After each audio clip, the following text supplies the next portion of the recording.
Assalamualaikum warahmatullahi wabarakatuh. Hi everyone, my name is ANATHALIA ARSHANTI BADARUDIN with the student ID of 1707622048 from the study program of the Business Education. And for today, I am going to presentate my report, which with the title Internship Report in the Product Marketing Division at PT Mid Solusi Nusantara Mekari.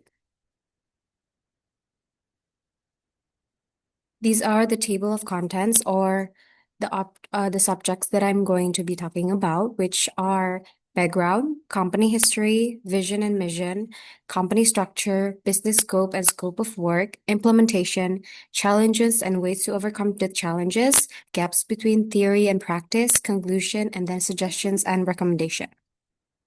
So these are the backgrounds. The increasingly complex development of the industrial world requires students not only to understand theory academically, but also to gain direct experience in relevant work environments. So in this context, the internship program, which is called Praktik Kerja Lapangan or PKL from UNJ, serves as a strategic platform to sharpen competencies and prepare students to face professional challenges, especially in fast-paced industries such as digital technology. The interns, which is me, choose to carry out the internship at PT Mid Solusi Nusantara or Mekari, specifically in the product marketing division of Mekari Kontak.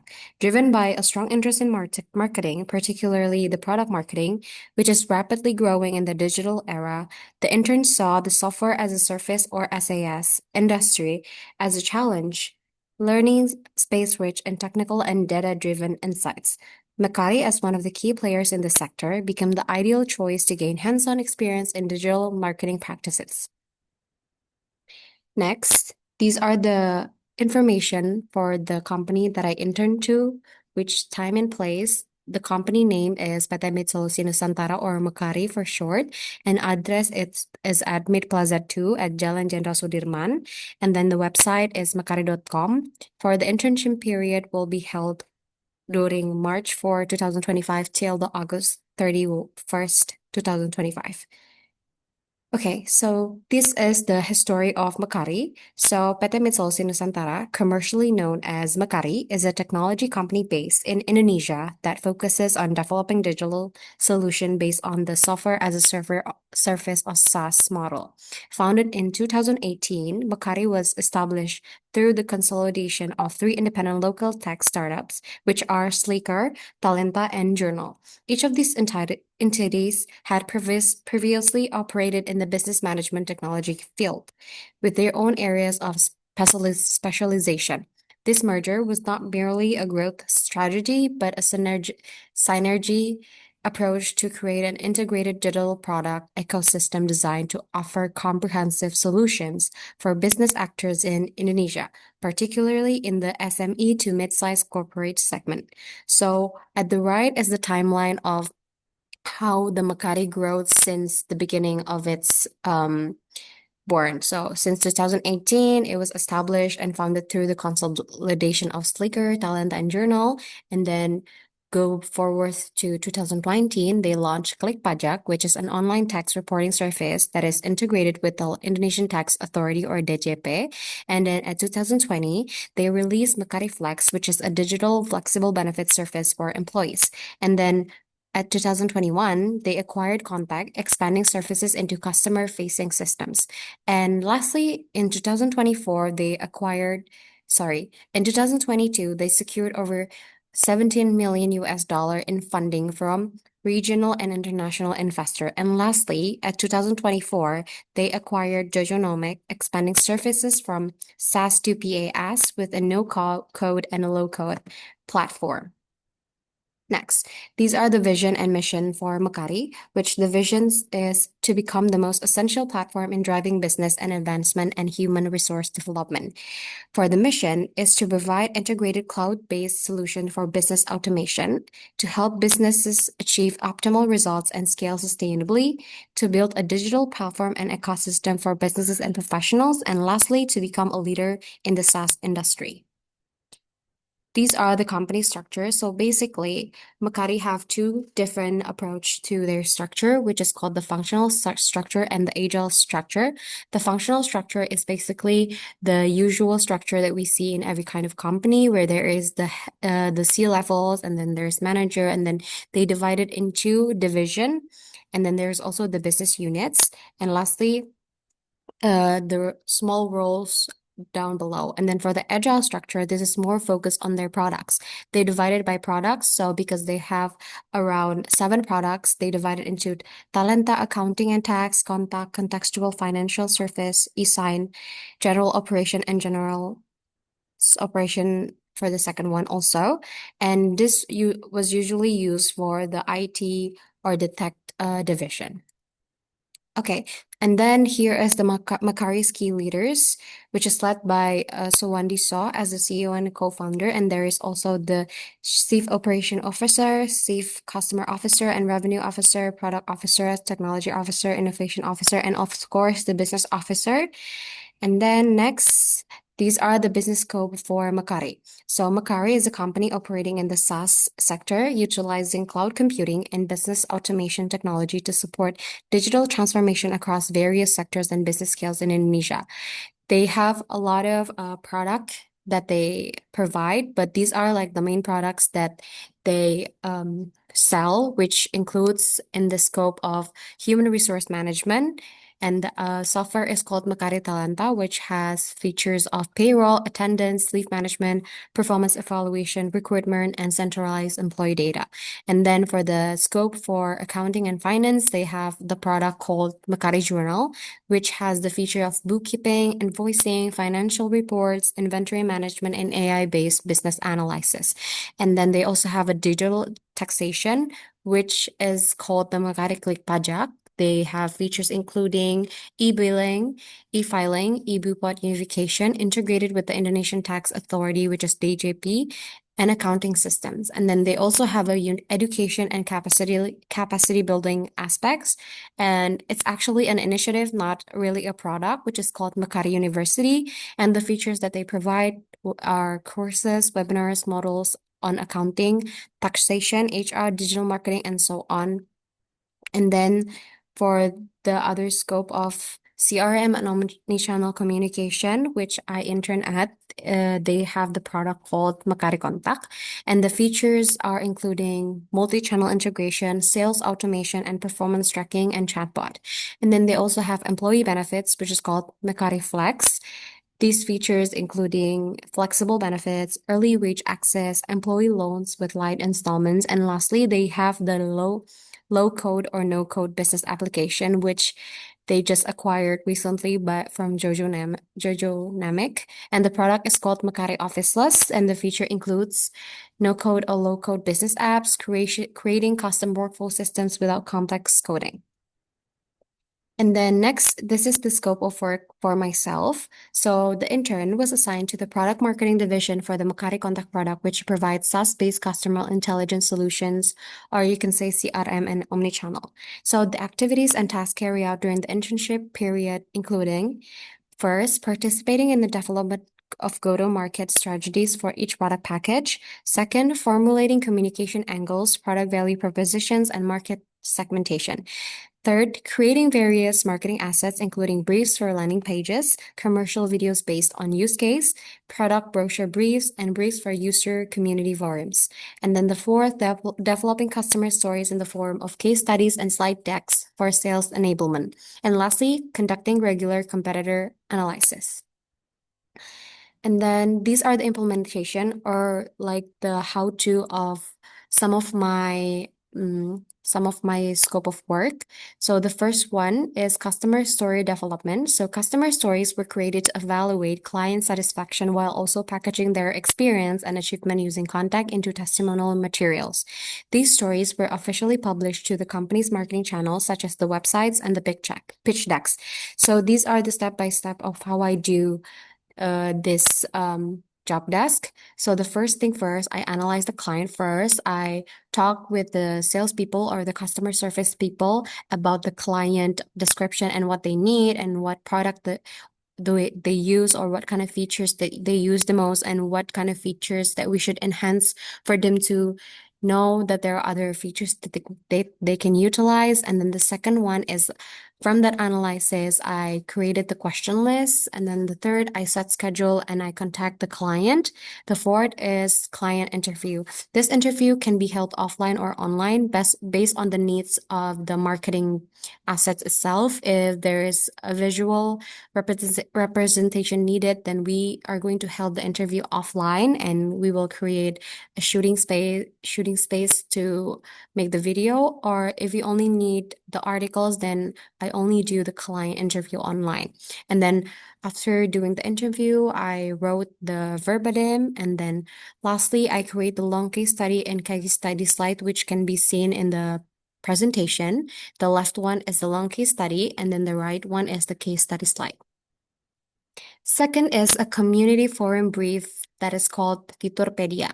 This program was part of the Fiturpedia campaign, an informational forum aimed at introducing context new features to users via official community channels.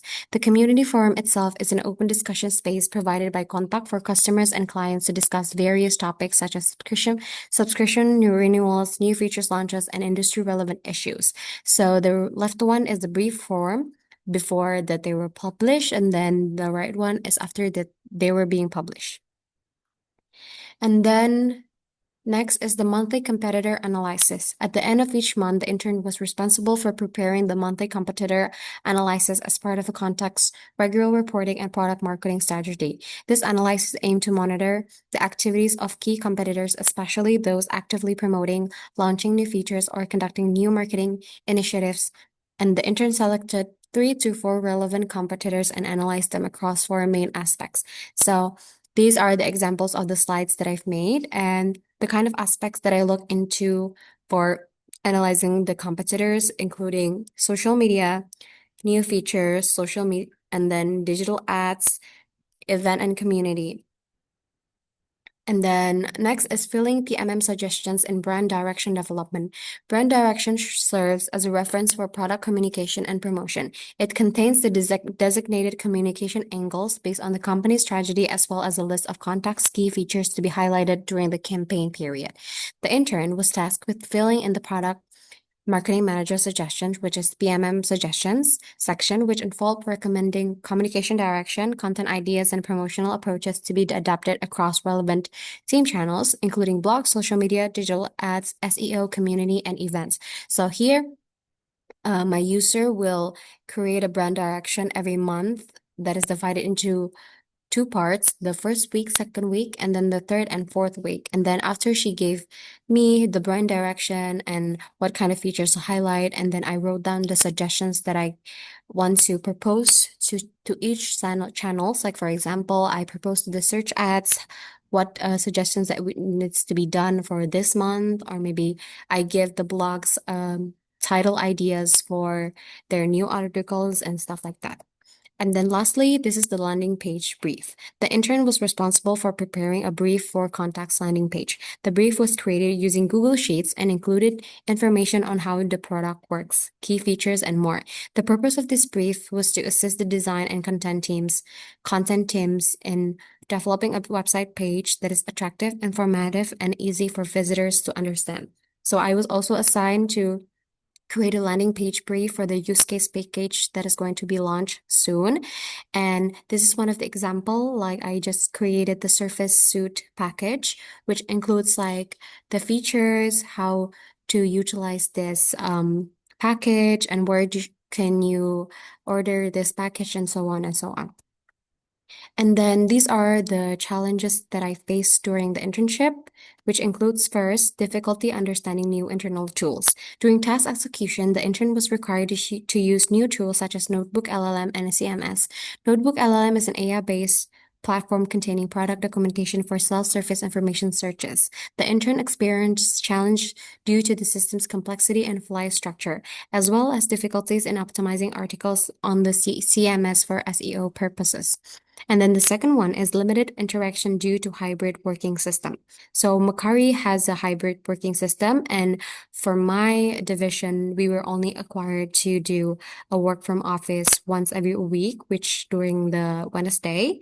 But because of this limitation, I don't really have any direct interaction with the employees from other division. So during WFH or like work from home days, communication was only conducted via Google Meet or chat with the product marketing team. So the limited cross-division communication reduced my understanding of the workflows and contributions of other teams within the Mekari contact ecosystem. And then lastly, adjusting theoretical knowledge to SaaS industry practices.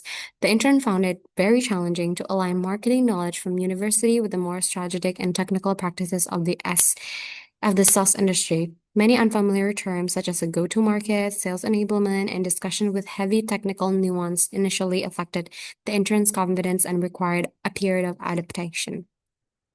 And ways to overcome the challenges is, of course, for the first challenge, I tried to better understand the tools like the Notebook LLM, and I read internal guides, attend weekly sharing session, ask questions to mentors or team members when encountering technical issues, and engage in hands-on learning through repeated practice and exploration. So I just, practice more and then utilize the both of the tools. So by practicing, I think I can learn it way more easier. And then I also repeatedly ask my mentors about how to use some of the tools. And then the second one is limited interaction due to hybrid working system.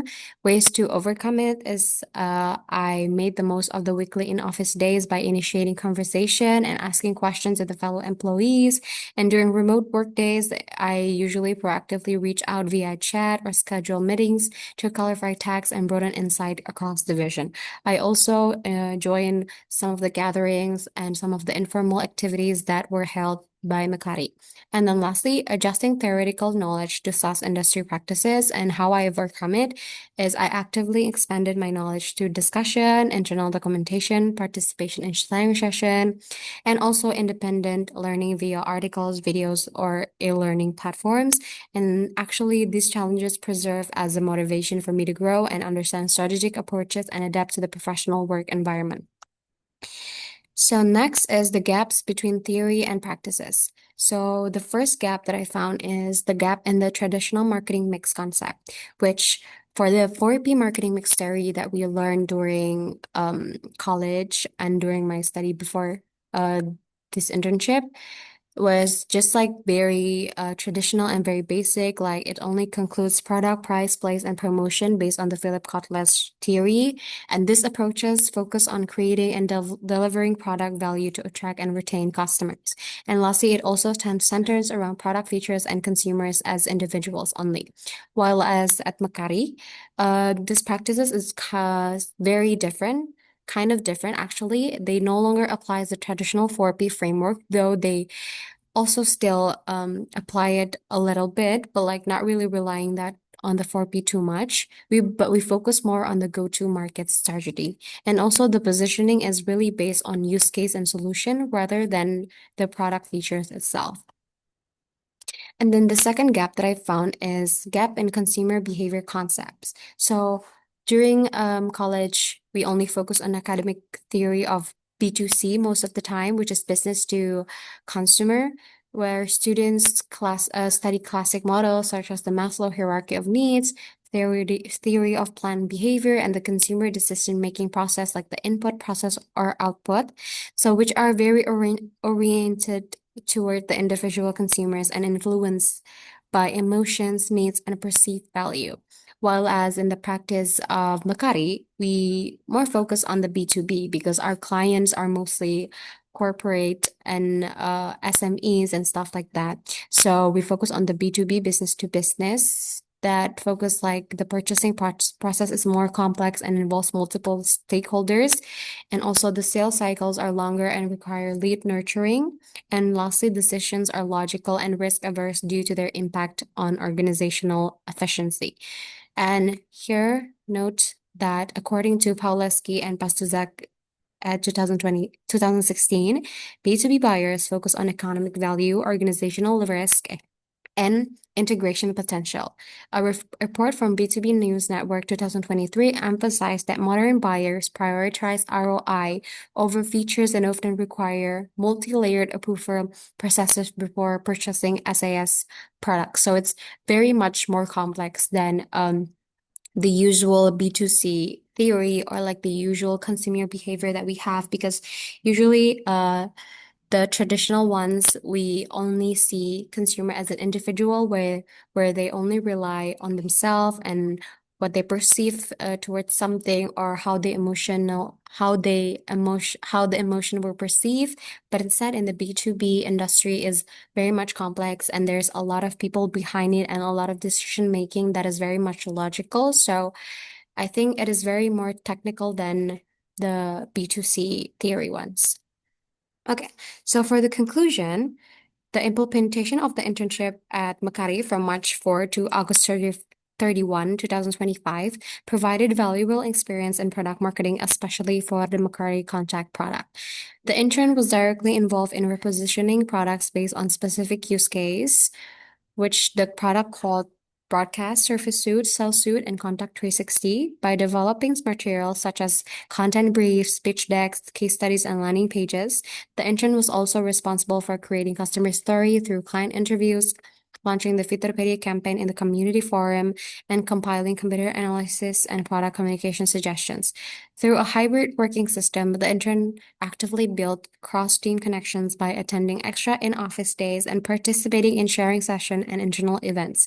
Challenges such as theory, practice gaps, technical SAS terminology, and limited cross-division interaction were successfully addressed through discussion, mentorship, and self-directed learning. Overall, this internship has significantly deepened the intern's understanding of the SaaS industry, improved communication and solution-based marketing strategy skills, and serve as a meaningful bridge between academic theory and professional practices. So these are the suggestions and recommendation for the Faculty of Economics. I think it's very best that we strengthen partnerships with digital tech companies like Mekari, and then align curriculum with current industry trends, enhance lecturer support and mentoring during internship, and lastly, assist student in identifying and addressing the theory practice gap. For PT Mitsubishi Nusantara or Mekari is add training models on SaaS terminology and frameworks at the start of the internship, provide opportunities for cross-team projects or role rotations, maintain the current onboarding and mentoring system, strengthen structured training programs to speed up intern adaptation. And for the intern, which is me, is broaden insights into various types of marketing like digital, brand, content, and customer experience marketing. And then step outside the comfort zone and remain open to new learning, enhance adaptability and innovation in dynamic industries like SaaS, and lastly, expand professional networks both internally and externally. And this is the documentation during my internship. That is all from me. Thank you very much. Wassalamualaikum warahmatullahi wabarakatuh.